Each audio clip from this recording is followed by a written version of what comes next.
Assalamualaikum teman-teman, kembali lagi di Hendra Prabowo Kebumen. Pasti banyak di antara kita yang pernah bertanya-tanya, kenapa sih pria punya puting? Ada nggak sih manfaatnya? Nah, di video kali ini kita akan bahas secara lengkap dan pastinya menarik.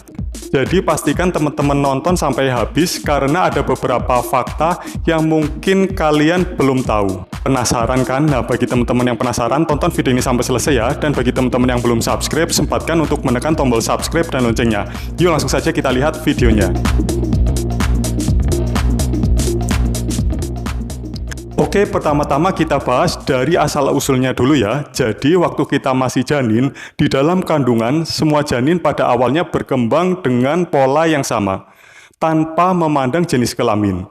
Ini berarti, semua janin, baik laki-laki maupun perempuan, pada dasarnya punya puting saat tahap perkembangan awal. Barulah saat hormon testosteron aktif, janin laki-laki mulai berkembang menjadi lebih maskulin. Tetapi putingnya tetap ada. Jadi ini sebenarnya bagian dari perkembangan alami tubuh manusia. Jadi bisa dibilang pria punya puting karena ya warisan dari evolusi.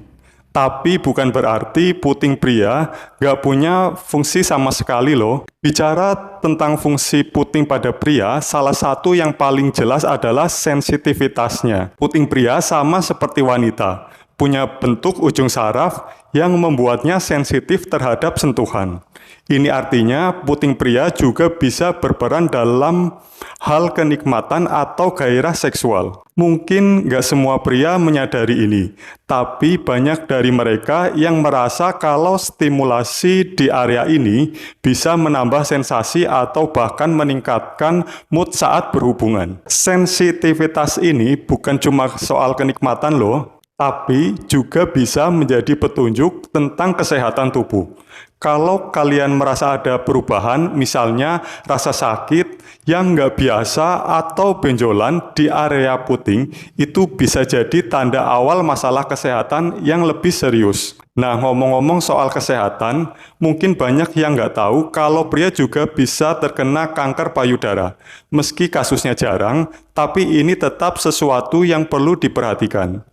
Sama seperti wanita, pria juga punya jaringan payudara kecil di sekitar puting.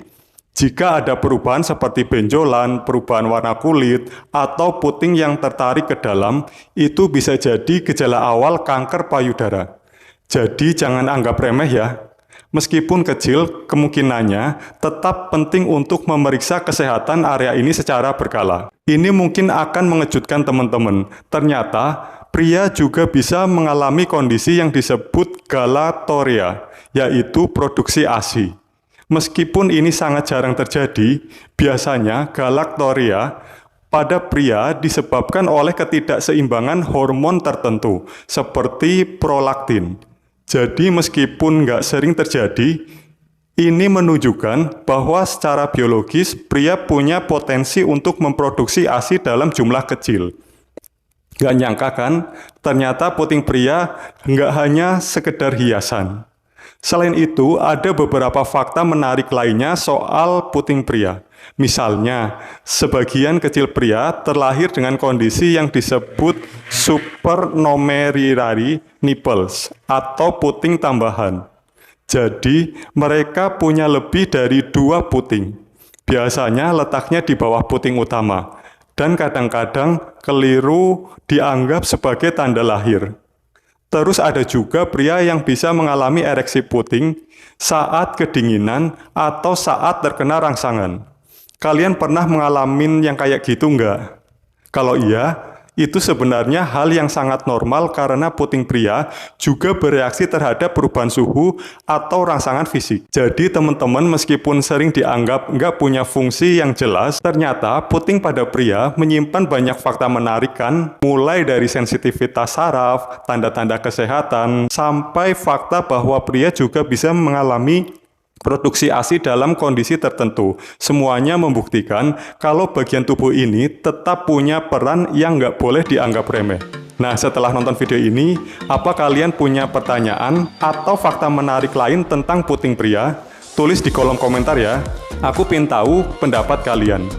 Jangan lupa like video ini, subscribe ke channel ini biar nggak ketinggalan konten-konten menarik lainnya.